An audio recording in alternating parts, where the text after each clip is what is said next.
তো আর সন্ধ্যার টিফিনে আছে এই যে সুজির উপমা, যেটা আমার মা বানাচ্ছে। আমি কিন্তু এটা বানাতে জানি না। আর মা বানাচ্ছে কিনা কিছু ভেজিটেবল কেটে রাখা ছিল, কাটলো মাগি। তো পেঁয়াজটা কিন্তু কেউ দিতেও পারো আর নাও পারো। আর এই ভিডিওটা কিন্তু সবার জন্য নয়। অনেকেই এখন ভাববে যে কে না জানে, সবাই জানে, কিন্তু আমার মায়ের হাতেরটা আমার খুব ভালো লাগে, তাই আমি ভিডিও করে রাখছি, সবাইকে দেখাচ্ছি। আর কি আছে ফোড়নে, কি আছে ফোড়নে? সর্ষে, শুকনো লঙ্কা, কারি পাতা। ও আচ্ছা। আর এই যে এখন নুন দিয়ে দিল মা।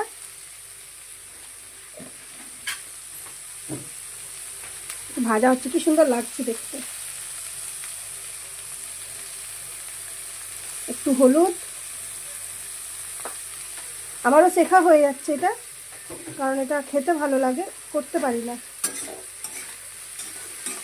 করতে পারলেও মায়ের হাতের মতো টেস্ট হয় না। ঠিক আছে, এটা একটু ভাজা হোক, তারপর তোমাদের সাথে আবার শেয়ার করছি। গ্যাস কমিয়ে এটা ভাজা হবে।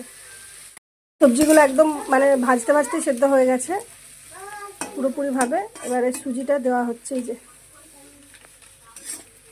সুজিটা দিয়ে এটা একটু নাড়াচাড়া করতে হবে, তাই তো? ভালো মতোই ভাজতে হবে। আচ্ছা, তো এই যে ভাজা চলছে সুজি দিয়ে।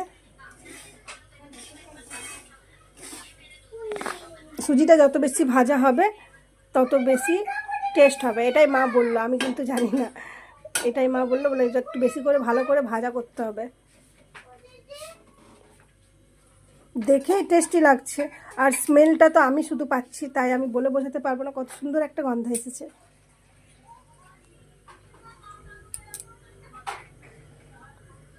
মেনলি এগুলো বাচ্চাদের জন্য খুব হেলদি, বড়দের জন্য, কিন্তু বাচ্চারা যদি খায় তাদের জন্য খুব ভালো। কিন্তু আমার বাচ্চারা এতটাই বদমাশ, ওরা এসব খাবারই খাবে না, তাই খুব একটা ইন্টারেস্টও থাকে না আমার করার জন্য।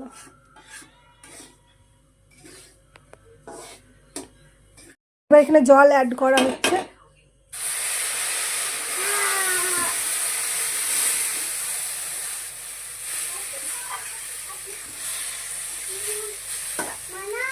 দাঁড়াও দাঁড়াও দাঁড়াও, বেশি বকাও না মানাকে, এখন মানা কাজ করছে। সারাশটা কোথায়?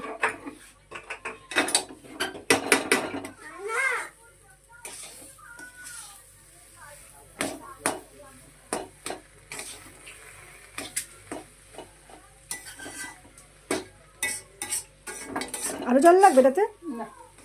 আচ্ছা, আর যা একটু একটু সামান্য পরিমাণে মিষ্টি দিতে পারো, আর যারা অনেক মিষ্টি খাও অনেক মিষ্টি দিতে পারো, যার যেমন মিষ্টিটা তো নিজের নিজের মতো আর কি।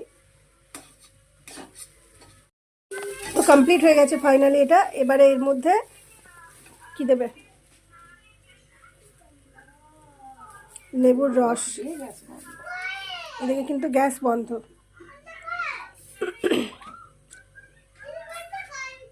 খুব সুন্দর দেখতে লাগছে, খেতেও খুব সুন্দর হয়েছে, কারণ আমি আগেই একটুখানি নুনটা টেস্ট করে ফেলেছি, ভালো লাগছিল খেতে।